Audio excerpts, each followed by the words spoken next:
গল্প দাদুর আজকের বিশেষ নিবেদন বিভূতিভূষণ বন্দ্যোপাধ্যায়ের লেখা পুঁই মাচা।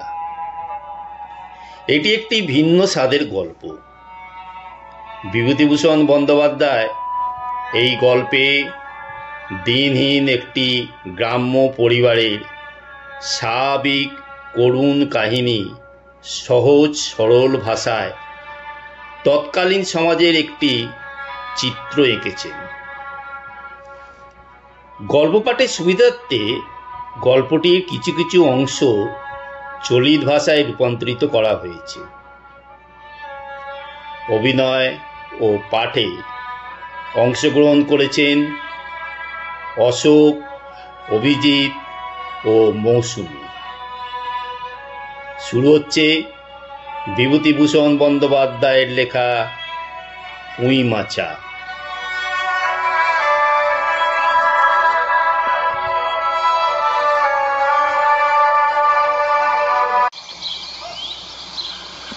সয়াহরি চাটুর্যে উঠোনে পা দিয়েই স্ত্রীকে বললেন, একটা বড় বাটি কি ঘটে যা হয় কিছু দাও তো। তারক্র গাছ কেটেছে, একটু ভালো রস আনে। স্ত্রী অন্নপূর্ণা খড়ের রান্নাঘরে দাওয়ায় বসে শীতকালের সকালবেলা নারকেল তেলের বোতলে ঝাঁটার কাঠি পুড়ে 2 আঙুলের সাহায্যে ঝাঁটার কাঠিলগ্ন জমানো তেলটুকু সংগ্রহ করে চুলে মাখছিলেন। স্বামীকে দেখে তাড়াতাড়ি গায়ের কাপড় একটু টেনে দিলেন মাত্র, কিন্তু বাটি কি ঘটি বার করে দেবার জন্য বিন্দুমাত্র আগ্রহ তো দেখালেনই না, এমনকি বিশেষ কোনো কথাও বললেন না।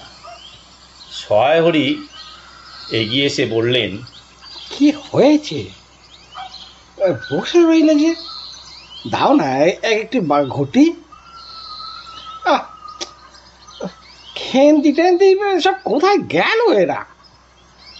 তুমি তেল মেখে বুঝি ছবে না? অন্নপূর্ণা তেলের বোতলটি সরিয়ে স্বামীর দিকে খানিকক্ষণ চেয়ে রইলেন। পরে অত্যন্ত শান্ত সুরে জিজ্ঞেস করলেন, তুমি মনে মনে কি ঠাউরেছ বলতে পারো? স্ত্রীর অতিরিক্ত রকমের শান্ত সুরে সয়াহরির মনে ভীতি সঞ্চার হল। ইয়া যে ঝড়ের অব্যয়িত পূর্বের আকাশের স্থির ভাব মাত্র, তা বুঝে তিনি মরিয়া হয়ে ঝড়ের প্রতীক্ষায় রইলেন। একটু আমতা আমতা করে বললেন, কেন, কি আবার কি? অন্নপূর্ণা পূর্বাপেক্ষা শান্ত সুরে বললেন, দেখো, রঙ্গ করো না বলছি। ন্যাকামি করতে হয় অন্য সময় করো। তুমি কিছু জানো না, কি খোঁজ রাখো না?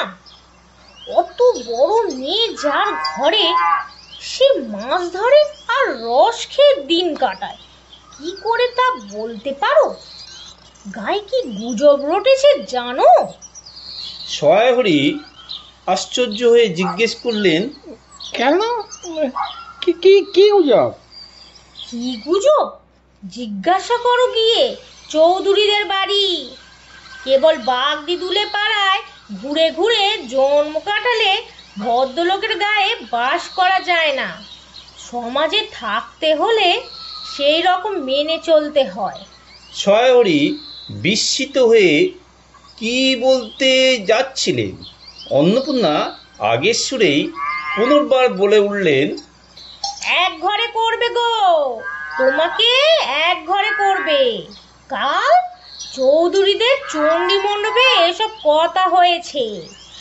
আমাদের হাতে জল আর কেউ খাবে না। আশীর্বাদ হয়ে মেয়ের বিয়ে হলো না। ও নাকি উৎসুক করা মেয়ে, গায়ের কোনো কাজে তোমাকে আর কেউ বলবে না। যাও, ভালোই হয়েছে তোমার। এখন গিয়ে দুলে বাড়ি বাগদি বাড়ি উঠে বসে দিন কাটাও। সয়াহরি তাচ্ছিল্যের ভাব প্রকাশ করে বললেন, এই আমি বলি না জানি কি ব্যাপার, এক ঘরে সবাই এক ঘরে পড়েছেন, এবার বাকি আছেন কালীময় ঠাকুর। অন্নপূর্ণা তেলে বেগুনে জ্বলে উঠলেন। কেন, তোমাকে এক ঘরে করতে বেশি কিছু লাগে নাকি? তুমি কি সমাজের মাথা, না একজন মাতব্বর লোক? চাল নেই, চুলো নেই, এক করার মুরদ নেই, চৌধুরীরা তোমায় এক ঘরে করবে তার এমন কঠিন কথা কি? আর সত্যি তো, এদিকে ধারি মেয়ে হয়ে উঠল। হঠাৎ স্বর নামিয়ে বললেন, হলো যে 15 বছরে, বাইরে কমিয়ে বলে বেড়ালে কি হবে? লোকের চোখ নেই? পুনরায় গলা উঠে বললেন, না বিয়ে দেবার গা না কিছু। আমি কি যাব পাত্র ঠিক করতে? সশরীরে যতক্ষণ স্ত্রী সম্মুখে বর্তমান থাকবে, স্ত্রীর গলায় সুর ততক্ষণ কমবার কোনো সম্ভাবনা নেই বুঝে সয়াহরি দাওয়া হতে তাড়াতাড়ি একটি কাঁচের বাটি উঠিয়ে নিয়ে খিড়কি দরজা লক্ষ্য করে যাত্রা করলেন। কিন্তু খিড়কি দরজার একটু এদিকে কি দেখে হঠাৎ থামিয়া গেলেন এবং আনন্দপূর্ণ স্বরে বলে উঠলেন, এসব কি রে খেন্তিমা, এসবে কোথা থেকে পারলি? ও এই যে 14-15 বছরের একটি মেয়ে আর দুটি ছোট ছোট মেয়ে পিছনে নিয়ে ঢুকলো বাড়িতে। তার হাতে এক বোঁচা পুঁই শাক, ডাঁটাগুলি মোটা ও হলদে হলদে, চেহারা দেখে মনে হয় কেউ ও পাকা পুঁই গাছ উবড়ে ফেলে উঠোনের জঙ্গলে তুলে দিচ্ছিল। মেয়েটি তাদের উঠোনের জঞ্জাল প্রাণপণে তুলে এনেছে। ছোট মেয়ে দুটির মধ্যে একজনের হাত খালি, অপরটির হাতে গোটা 2-3 পাকা পুঁই পাতা জড়ানো কোনো জিনিস।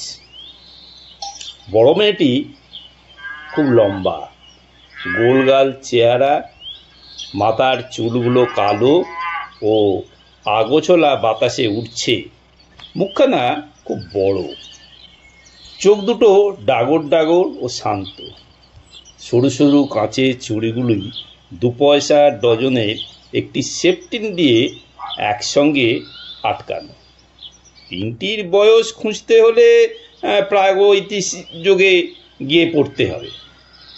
এই বড় মেয়েটির নামই বোধহয় খেন্তি, কারণ সে তাড়াতাড়ি পিছন ফিরে তার পিছনে রাখার হাত থেকে পুঁই পাতা জড়ানো জিনিসটি নিয়ে মেলে ধরে বলল, চিংড়ি মাছ বাবা, গয়াবুড়ির কাছ থেকে রাস্তায় নিলাম।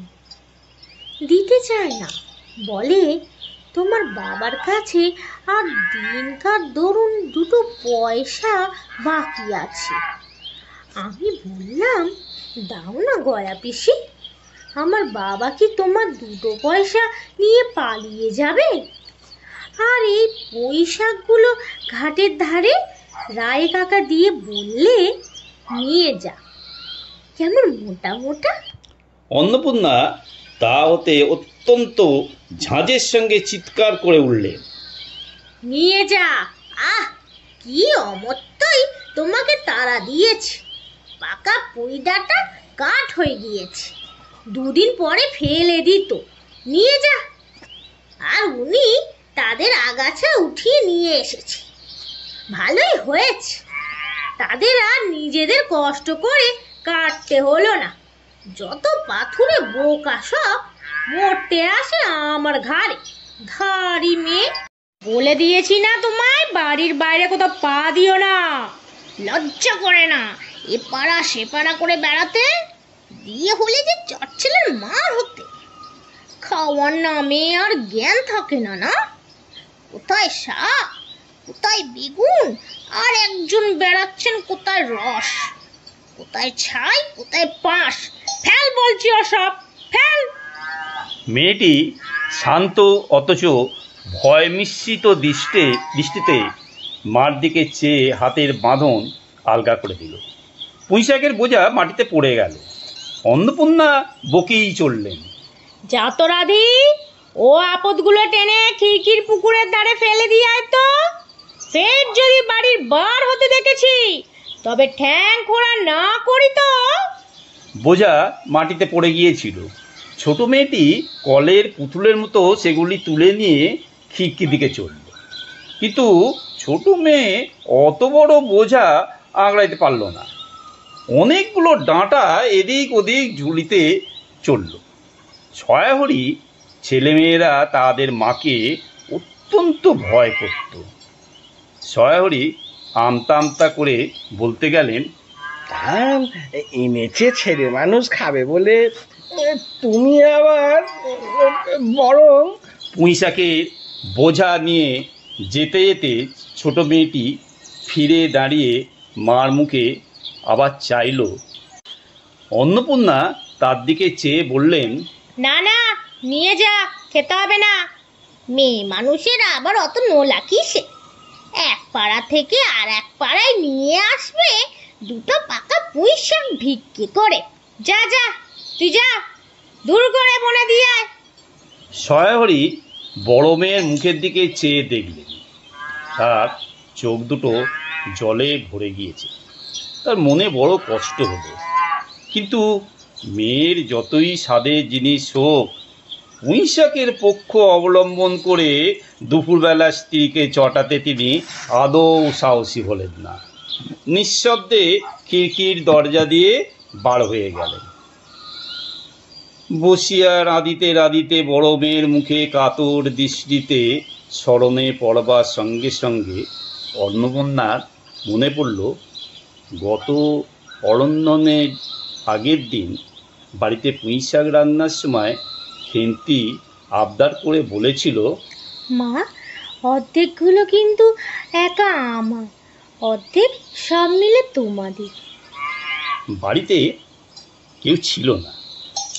তিনি নিজে গিয়ে উঠানের ও খিড়কির দরজার আশেপাশে যে ডাঁটা পড়েছিল সেগুলো কুড়িয়ে নিয়ে আসলেন। বাকিগুলো কুড়োতে যায় নাই, ডোবার ধারে ছাই গাদায় ফেলে দিয়েছে। কুচো চিংড়ি দিয়ে এই রূপী চুপি চুপি পুঁইশাকে তরকারি রাঁধল।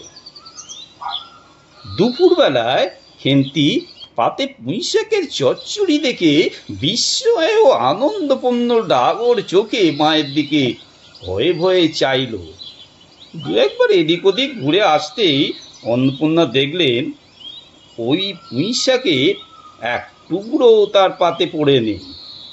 পুঁইশাকের উপর তার মেয়েটির কিরূপ লোভ তা তিনি জানতেন।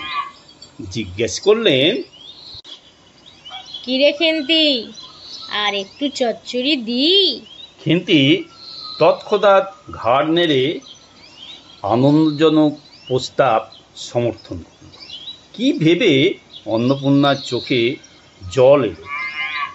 সেই জল চাপতে গিয়ে তিনি চোখ উঁচু করে চালের ভাতায় গোজা ডাল থেকে শুকনো লঙ্কা পাড়তে লাগলেন। কালীময়ের চণ্ডীমণ্ডপে সেদিন বিকালবেলায় ছয়াহরির ডাক পড়ল। সংক্ষিপ্ত ভূমিকা ফাঁদিবার পর কালীময় উত্তেজিত সুরে বললেন, সেসব দিন কি আর আছে ভায়া? এই ধরো কেষ্ট মুখর্জে, স্বভাব নইলে পাত্র দেব না, স্বভাব নইলে পাত্র দেব না করে কি কাণ্ডটা নাই করলে। অবশেষে কিনা হরির ছেলেটাকে ধরে পড়ে মেয়ের বিয়ে দেয়, তবে রক্ষে। তার কি স্বভাব রাম বলো? 6-7 পুরুষ, বঙ্গ পচা ব্রাহ্মণ। পরে সুর নরম করে বললেন, তা সমাজে যেসব শাসনের দিন আর আছে কি?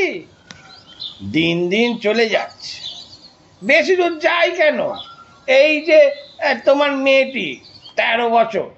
ছয়াহরি বাধা দিয়ে বলতে গেলেন, এই শ্রাবণে 13, আহা, 13 আর 16 তফাৎ কিসে শুনে? 13 আর 16 তফাৎটা কিসে? আচ্ছা, 13ই হোক চাই 16ই হোক চাই 50ই হোক, তাতে আমাদের দরকার নেই। সে তোমার হিসেব তোমার কাছে, কিন্তু পাওয়ার আশীর্বাদ হয়ে গেল, তুমি বেঁকে বললে কিসের জন্য শুনি? ও তো এরকম উচ্চ করা মেয়ে, আশীর্বাদ হওয়াও যা, বিয়ে হওয়াও তা, 7 পাকে যা বাকি। এই তো সমাজে বসে এসব কাজগুলো তুমি যে করবে আর আমরা বসে বসে দেখবো, এ তুমি মনে ভেবো না। সমাজে বামুনদের যদি জাত মারবার ইচ্ছে না থাকে, মেয়ের বিয়ের বন্দোবস্ত করে ফেলো। পাত্র রাজপুত্র না হলে পাত্র মেলে না। গরিব মানুষ দিতে দুতে পারবে না বলেই শ্রীমন্ত মজুমদার সেটাকে ঠিক করে দিল। লেখাপড়া নেই বা জানলো, জজ ম্যাজিস্ট্রেট না হলে কি মানুষ হয় না? দিব্যি বাড়ি, বাগান, পুকুর, শুনলাম এবার নাকি 20 জমিতে 4টি আমন ধানও করেছে। ব্যাস, রাজার হাল। 2 ভাইয়ের অভাব কি? ইতিহাসটা হচ্ছে এই যে, মণিগায়ের উক্ত মজুমদার মহাশয়ের পুত্রটি কালীময় ঠিক করে দেন। কেন, কালীময় মাথা ব্যথা করে শহরে মেয়ের বিয়ের সম্বন্ধ মজুমদার মহাশয়ের ছেলের সঙ্গে ঠিক করতে গেলেন। তার কারণ, নির্দেশ করতে গিয়ে কেউ কেউ বললেন যে কালীময় নাকি মজুমদার মহাশয়ের কাছে অনেক টাকা ধার করেছেন, অনেক দিনের সুদ পর্যন্ত বাকি, শীঘ্র নালিশ হবে ইত্যাদি। এই গুজব যে শুধু অবান্তর তাই নয়, ইহার কোনো ভিত্তি আছে বলে মনে হয় না। ইহা দুষ্টুপক্ষের রটনা মাত্র। যাই হোক, পাত্রপক্ষ আশীর্বাদ করে যাওয়ার দিন কতক পরে সহায়হরি টের পান পাত্রটি কয়েক মাস পূর্বে নিজের গ্রামে কি একটা করবার ফলে গ্রামের এক কুম্ভকার বধূর আত্মীয় স্বজনের হাতে বেদম মার খেয়ে কিছুদিন নাকি শয্যাগত ছিল। এইরকম পাত্রের মেয়ে দেবার প্রস্তাব মনঃপূত না হয় সহায়হরি সে সম্বন্ধ ভেঙে দেন। দিন 2 পরের কথা, সকালে উঠে সহায়হরি উঠোনে বাতাবি লেবু গাছের ফাঁক দিয়ে যেটুকু নিতান্ত কচি রাঙা রৌদ্র আসছিল, তারই আতপে বসিয়া আপন মনে তামাক টানছিলেন। বড় মেয়ে খেমতেই এসে চুপি চুপি বলল, বাবা যাবে না? মা ঘাটে গেল। সহায়হরি একবার বাড়ির পাশে ঘাটের পথের দিকে কি যেন কেন চাইয়া দেখিলেন, পরে নিম্নস্বরে বলিলেন, যা শীঘ্রই শাবলখানা নিয়ে আয় দেখি। কথা শেষ করিয়ে তিনি উৎকণ্ঠার সহিত জোরে জোরে তামাক টানতে লাগলেন এবং পুনরায় একবার কি জানি কেন খিড়কির দিকে সতর্ক দৃষ্টি নিক্ষেপ করলেন।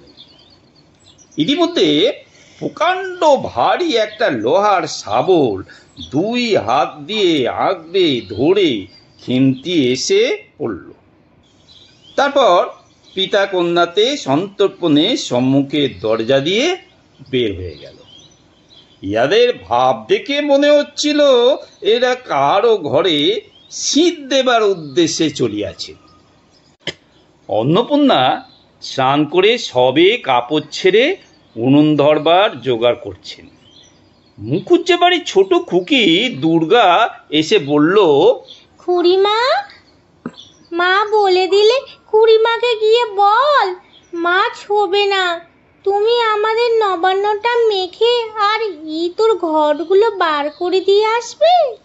মুখুজ্জে বাড়ি ও পাড়ায় যাইবার পথের বাঁধারে এক জায়গায় শ্যাওড়া, বনভাট, রাংচিতা, বনচালতা গাছের ঘন ঘন শীতের সকালে এক প্রকার লতা পাতার ঘন গন্ধ বন থেকে বের হচ্ছিল। একটা লেজ ঝোলা হলদে পাখি আমড়া গাছের এ ডাল থেকে ও ডালে যাচ্ছিল। দুর্গা আঙুল দিয়ে দেখে বলল, খুড়িমা, খুড়িমা, ওই যে দেখো কেমন পাখিটা। পাখি দেখতে গিয়ে অন্নপূর্ণা কিন্তু আর একটা জিনিস লক্ষ্য করলেন। ঘন বনটার মধ্যে কোথায় এতক্ষণ খুব খুব করে আওয়াজ হচ্ছিল। কে যেন কি খুঁজছে দেখলেন। দুর্গার কথার পরেই হঠাৎ সেটা বন্ধ হয়ে গেল। অন্নপূর্ণা সেখানে খানিকক্ষণ থমকে দাঁড়ালো, পরে চলতে আরম্ভ করল। তার খানিক দূর যেতে বনের মধ্যে আবার খুব খুব শব্দ আরম্ভ হলো। কাজ করে ফিরতে অন্নপূর্ণার কিছু দেরি হয়ে গেল। বাড়ি ফিরে দেখলেন খেন্তি উঠানে রোদে বসে তেলের বাটি সামনে রেখে খোঁপা খুলছে। তিনি তীক্ষ্ণ দৃষ্টিতে মেয়ের দিকে চেয়ে দেখে বললেন, এখনো নাইতে যাসনি যে? কোথায় ছিলি এতক্ষণ? খেন্তি তাড়াতাড়ি উত্তর দিল, এই যে যাই মা, এক্ষুনি যাব আর আসবো। খেন্তি স্নান করতে যাবার একটুখানি পরেই সয়াহরি খুব আগ্রহভাবে 15-16 সের ভারী একটা মেটে আলু ঘাড়ে করে কোথা থেকে এসে উপস্থিত হলেন এবং সামনে স্ত্রীকে দেখে কৈফিয়তের দৃষ্টিতে সেই দিকে চেয়ে বলে উঠলেন, এই ওই পাড়ার মহেশা চৌকিদার রোজই বলে, কর্তা ঠাকুর তোমার বাপ থাকতে তবু মাসে মাসে এদিকে তোমাদের পায়ে ধুলো পড়তো, তা আজকাল তো তোমরা আর আসো না। এই বেলায় গায়ে মেটে আলু করে রেখেছে, তা দাদা ঠাকুর বরণ।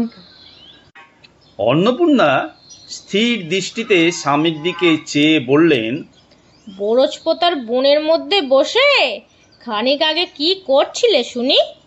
সয়াহরি অবাক হয়ে বললেন, আমি না, আমি কখনো না, এই তো আমি। সয়াহরি ভাব দেখে মনে হচ্ছিল তিনি এইমাত্র আকাশ থেকে পড়লেন।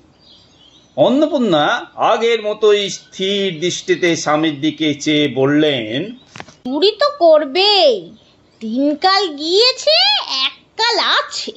মিথ্যা কথাগুলো আর এখন বলো না, আমি সব জানি। মনে ভেবেছিলে আপদ ঘাটে গিয়েছে, আর কি। দুর্গার মা ডেকে পাঠিয়েছিল, ও পাড়ায় যাচ্ছি। শুনলাম বরজপোতার বনের মধ্যে কি সব খুব খুব শব্দ।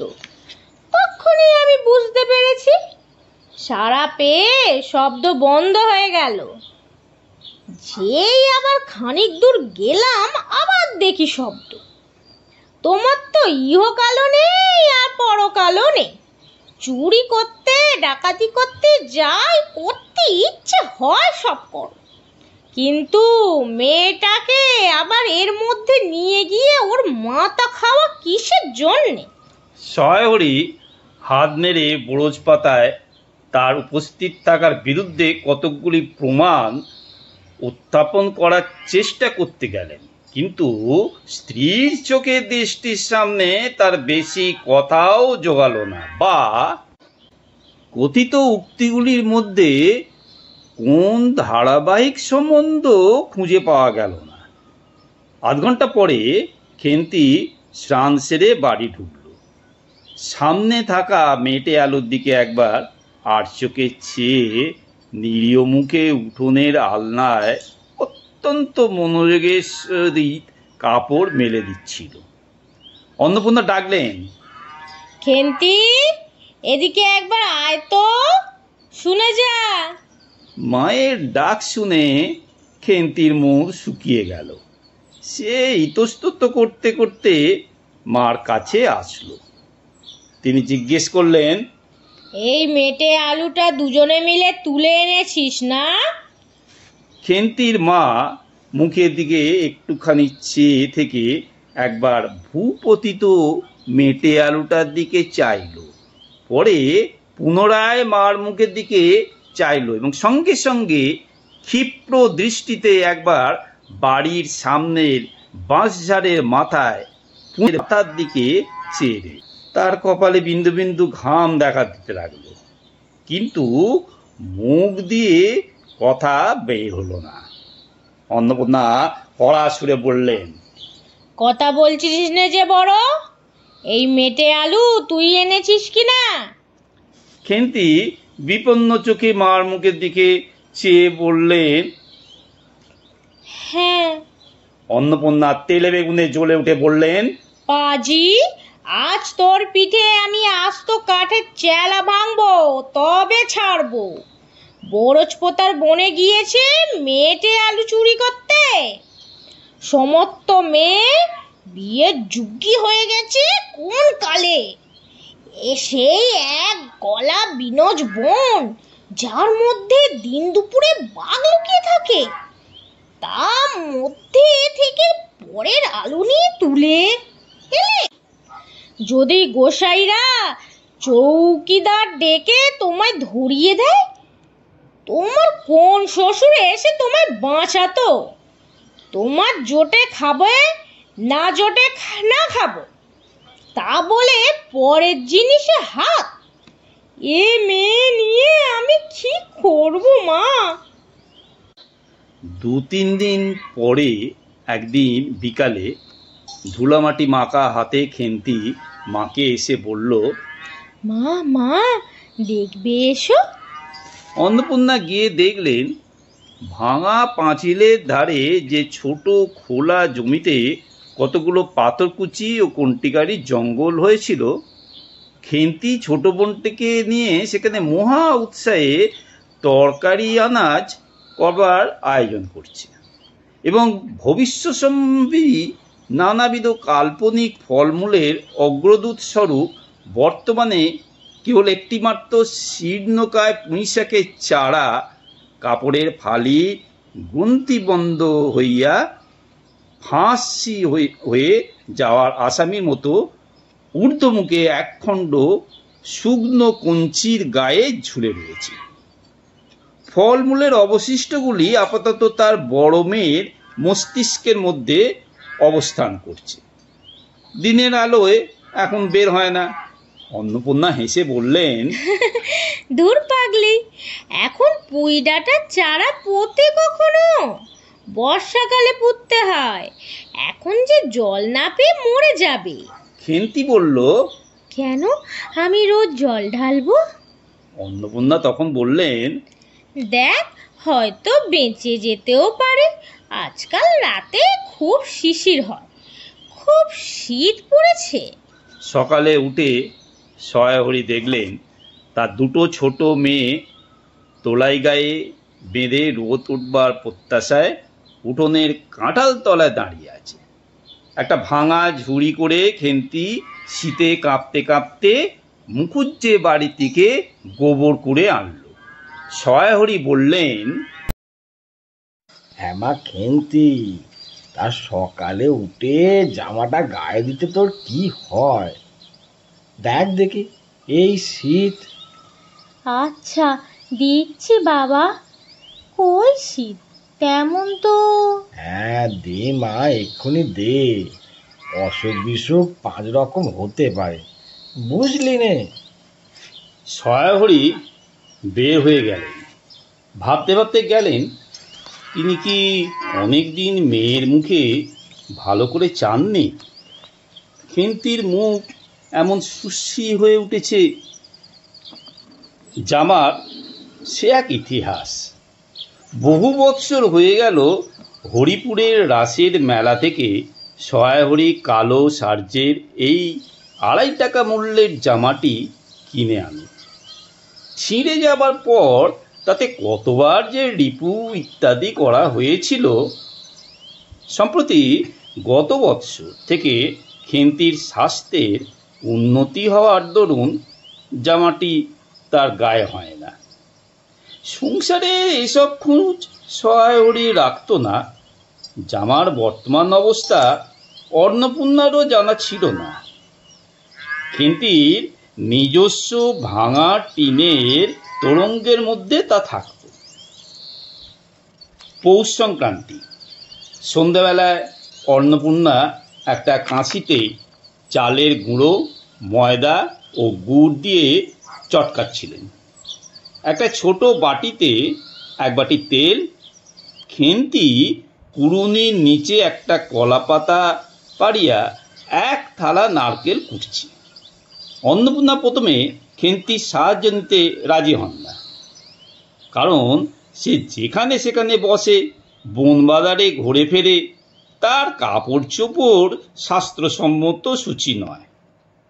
অবশেষে খেন্তির নিতান্ত ধরা পড়ায় হাত পা ধুয়ে ও শুকনো কাপড় পরিয়ে তাকে বর্তমান পদে নিযুক্ত করেছেন। ময়দার গোলা মাখা শেষ হলে অন্নপূর্ণা উনুনে খোলা চাপাতে যাচ্ছিলেন। ছোট মেয়ে রাধি হঠাৎ ডান হাতখানা পেতে বলল, মা, ওই একটু। অন্নপূর্ণা বড় গামলাটা থেকে একটুখানি গোলা তুলে নিয়ে হাতের আঙুল 5টি দিয়ে একটি বিশেষ মুদ্রা রচনা করে সেটুকু রাধির প্রসারিত হাতের উপরে দিলেন। মেজমে পুঁটি অমনি ডান হাতখানা কাপড়ে তাড়াতাড়ি মুছে নিয়ে মার সামনে পেতে বলল, মা, আমায় একটু। খেন্তি শুদ্ধ কাপড়ে নারকেল কুটতে কুটতে লোভনীয় চোখে মধ্যে মধ্যে এদিক ওদিক তাকাচ্ছিল।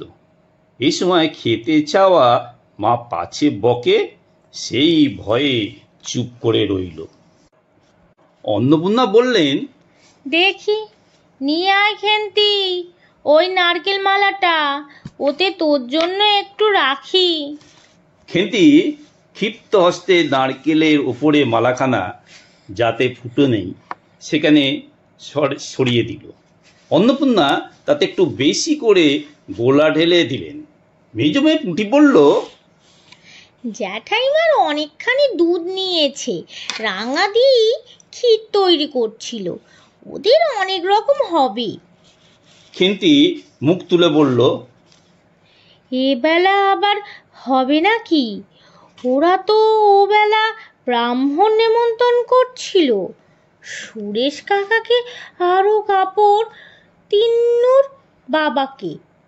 ওবেলা তো পায়েস, ঝোল, পুলি, মুক্তক্তি এইসব হয়েছে।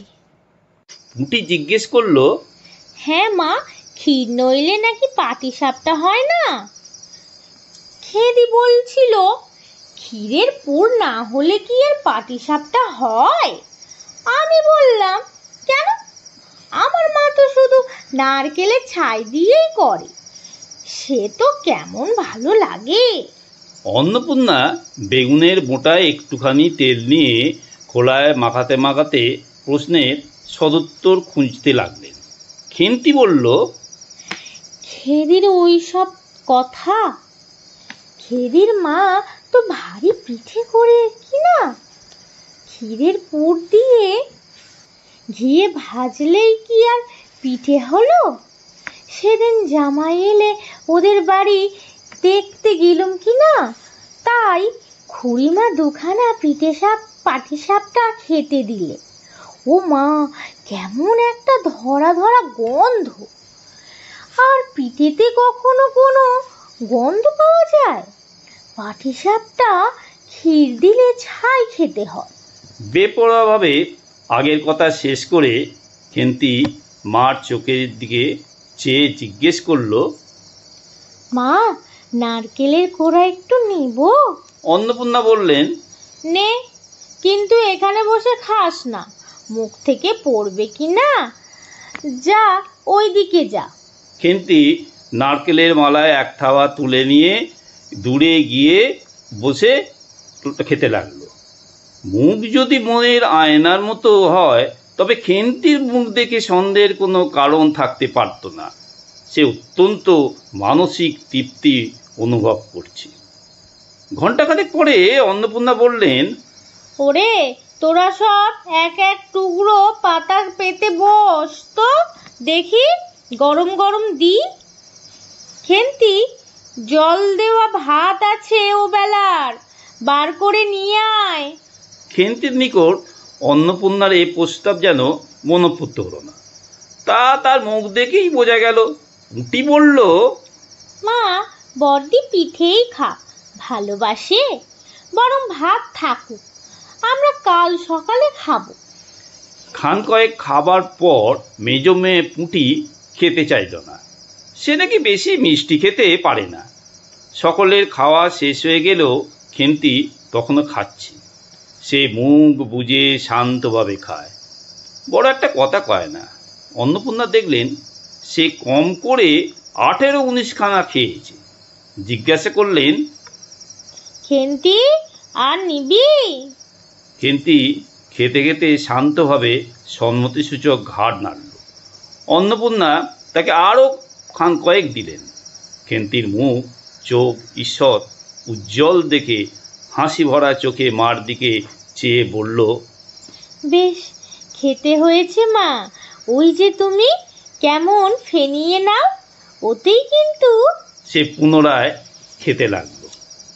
অন্নপূর্ণা হাতা খুন্তি চুলি তুলতে তুলতে সস্নেহে তার এই শান্ত নিরীহ একটু অধিক মাত্রায় ভোজনপটু মেয়েটির দিকে চেয়ে রইলেন। মনে মনে ভাবলেন, খেন্তি আমার যার ঘরে যাবে তাদের অনেক সুখ দেবে। এমন ভালো মানুষ কাজকর্মে বকো, মারো, গাল দাও, টু শব্দটি মুখে নেই। উঁচু কথা কখনো কেউ শোনেননি। বৈশাখ মাসে প্রথম সয়াহরির এক দূর সম্পর্কের আত্মীয়ের ঘটকালিতে খেন্তির বিয়ে হয়ে গেল। দ্বিতীয় পক্ষ বিয়ে করলেও পাত্রটির বয়স 40-এর খুব বেশি কোনো মতেই হবে না। তবু প্রথমে এখানে অন্নপূর্ণার আদৌ ইচ্ছে ছিল না। কিন্তু পাত্রটি সঙ্গতি সম্পূর্ণ। শহর অঞ্চলে বাড়ি, সিলেট চুন ও ইটের ব্যবসায় 2 পয়সা নাকি করেছে। এরকম পাত্র হঠাৎ মেলাও বড় দুর্ঘটনা কি না? জামাইয়ের বয়স একটু বেশি। প্রথমে অন্নপূর্ণা জামাইয়ের সামনে বাড়তে একটু সংকোচ বোধ করছিলেন। পরে পাছে খেন্তির মনে কষ্ট হয়, এই জন্য বরণের সময় তিনি খেন্তির সুস্পষ্ট হাতখানি ধরে জামাইয়ের হাতে তুলে দিলেন। চোখের জল তার গলা বন্ধ হয়ে আসলো, কিছু বলতে পারল না। বাড়ির বার হয়ে আমলকি তলায় বেয়ারারা সুবিধে করে নেবার জন্য বরের পালকি একবার নামালো। অন্নপূর্ণা চেয়ে দেখলেন বেড়ার ধারের নীল রঙের মেদি ফুলের গুচ্ছগুলি যেখানে নত হয়ে আছে, খেন্তির কম দামের বালুচরের রাঙা চেলি আঁচলখানা পালকির বার হয়ে সেখানে লুটছে।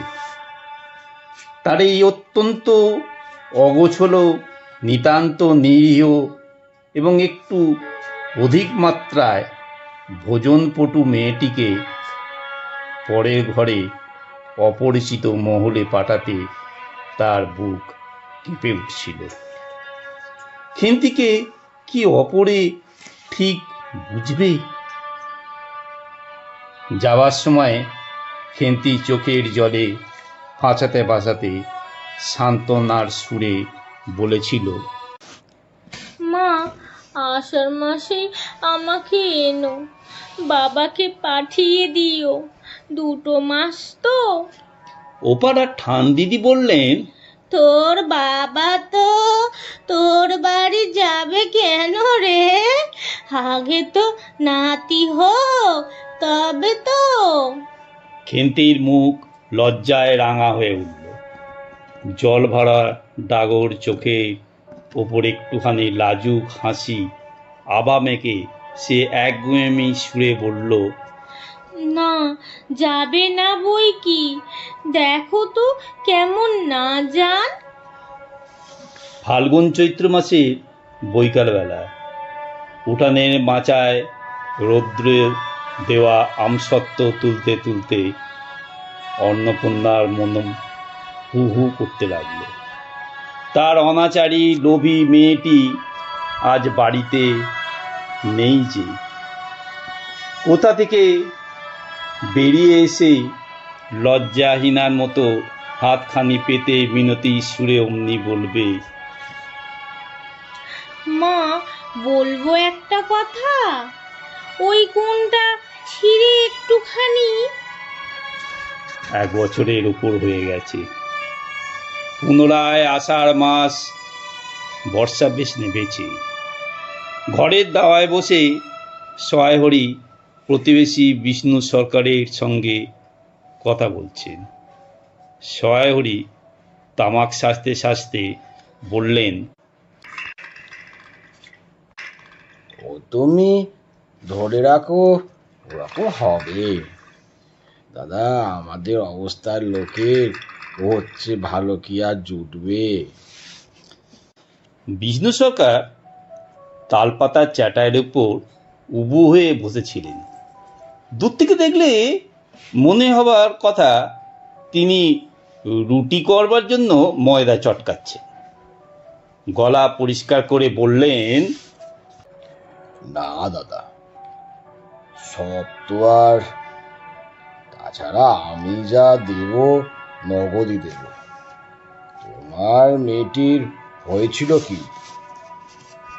সহায়হরি হুঁকোর 5-6টা টান দিয়ে কাশতে কাশতে বললেন, বসন্ত হয়েছিল শুনলাম। ব্যাপার কি দাঁড়ালো বুঝলে? মেয়ে তো কিছুতে পাঠাতে চায় না।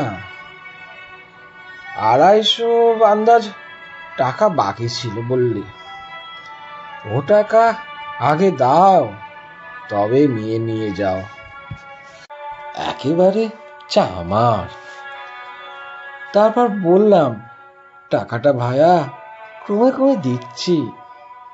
পুজোর তত্ত্ব কম করেও 30 টাকা কমে হবে না ভেবে দেখলাম কিনা।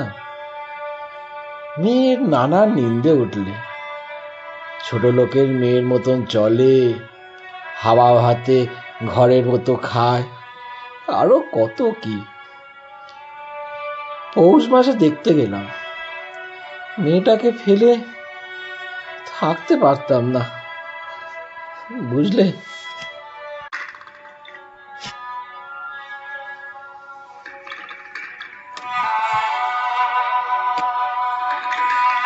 সহায়হরি হঠাৎ কথা বন্ধ করে জোরে মিনিট কতক ধরে হুঁকার টান দিতে লাগলেন। কিছুক্ষণ দুজনের কোনো কথা শোনা গেল না। অল্পক্ষণ পরে বিষ্ণু সরকার বললেন, তারপর আমার স্ত্রী অত্যন্ত কান্নাকাটি করতে পৌষ মাসে দেখতে গেলাম। মেয়েটাকে যে অবস্থা করেছে, শাশুড়িটা শুনিয়ে শুনিয়ে বলতে লাগলো, না জেনে শুনে ছোট লোকের সঙ্গে কুটুম্বিতে করলেই এরকমই হয়। যেমনি মেয়ে তেমনি বাপ। পৌষ মাসের দিনে মেয়ে দেখতে এলেন শুধু হাতে, ম্যাগো। পরে বিষ্ণু সরকারের দিকে চেয়ে বললেন, বলি, আমরা ছোট লোক কি বড় লোক তোমরা তো সরকার খুঁড়ো জানতে বাকি নেই। বলি, পরমেশ্বর চাটুর্যের নামে নীলকুচির আমলে এ অঞ্চলে বাঘে গরুতে 1 ঘাটে জল খেয়েছে। আজই না হয় আমি প্রাচীন। আভিজাত্যে গৌরবে সহায়হরি শুদ্ধস্বরে হা হা করে খানিকটা শুষ্ক হাসি করতে লাগলো।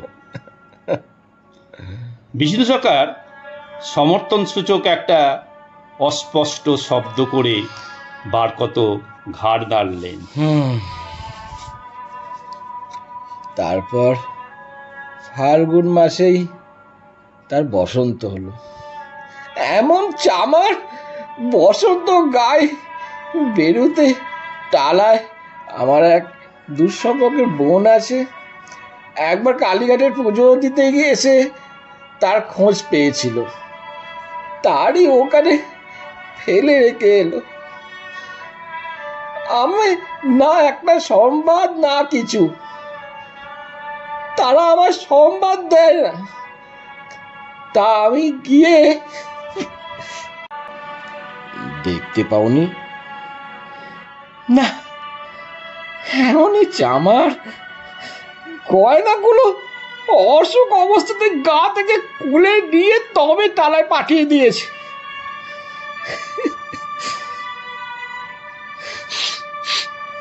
যাক, তা চলো যাওয়া যাক, বেলা গেল। চার কি দিয়ে ঠিক করলে? পিমড়ের টোপ, মুড়ির চার তো সুবিধা হবে না। তারপর কয়েক মাস কেটে গেল। আজ আবার পৌষ পার্বণের দিন। এবার পৌষ মাসের শেষাশেষি এত শীত পড়েছে যে এরূপ শীত তারা কখনো জ্ঞানে দেখেননি। সন্ধ্যার সময় রান্নাঘরের মধ্যে বসে অন্নপূর্ণা সরু চাগলি পিঠের জন্য চালের গোলা তৈরি করছেন। পুঁটি ও রাধি উনুনের পাশে বসে আগুন পোয়াচ্ছে।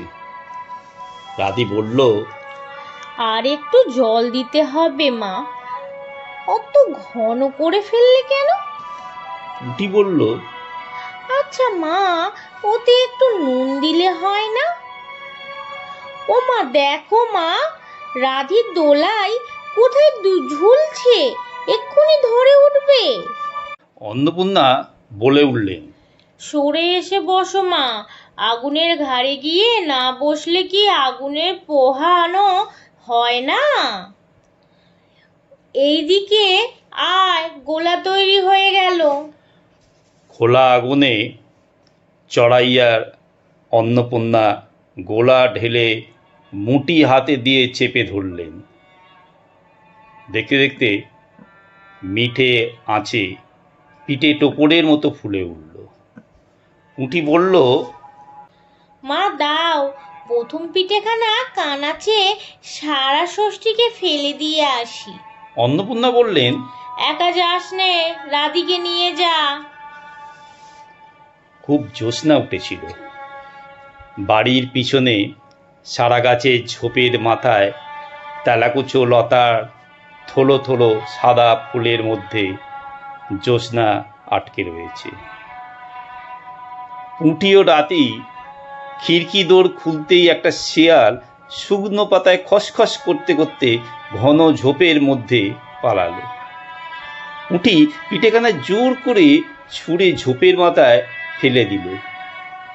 তারপর চাঁদ ধারে নির্জন বাঁশবনের নিস্তব্ধতায় ভয় পেয়ে ছেলে মানুষ পিছু হটে এসে খিড়কির দরজার মধ্যে ঢুকে পড়ে। তাড়াতাড়ি দরজা বন্ধ করে দিল। পুঁটি ও রাধি ফিরে এলে অন্নপূর্ণা জিজ্ঞেস করলেন, দিলি? পুঁটি বলল, হ্যাঁ মা, তুমি আর বছর যেখান থেকে নেবুর চারা তুলে এনেছিলে সেখানে ফেলে দিলাম। তারপর সে রাত্রে অনেকক্ষণ কেটে গেল। পিঠে গড়া প্রায় শেষ হয়ে এসেছে। রাতও তখন খুব বেশি। জ্যোৎস্নার আলোয় বাড়ির পিছনের বনে অনেকক্ষণ ধরে একটা কাঠঠোকরা পাখি ঠক ঠক করে শব্দ করছিল। তার স্বরটাও যেন ক্রমে তন্দ্রালু হয়ে পড়েছে। দুই বোনের খাবার জন্য কলার পাতা ছিঁড়তে ছিঁড়তে পুঁটি অন্যমনস্কভাবে হঠাৎ বলে উঠল, দিদি বড় ভালোবাসতো। তিনজনেই খানিকক্ষণ নির্বাক হয়ে বসে রইল। তারপরে তাদের তিনজনের দৃষ্টি কেমন করে আপনা আপনি উঠোনের এক কোণে আবদ্ধ হয়ে পড়ল। সেখানে বাড়ির সেই লোভী মেয়েটির লোভের স্মৃতি পাতায় পাতায় শিরায় শিরায় জড়িয়ে তার কত সাধের নিজের হাতে পোঁতা পুঁই গাছটি মাছা জড়িয়ে বেঁচে উঠেছে। বর্ষার জল ও কার্তিক মাসের শিশির দিয়ে কচি কচি সবুজ ডগাগুলি মাচাতে সবে ধরেনি মাচা থেকে বার হয়ে দুলিতেছে সুস্পষ্ট নধর প্রবর্ধমান জীবনে লাবণ্যে ভরপুর।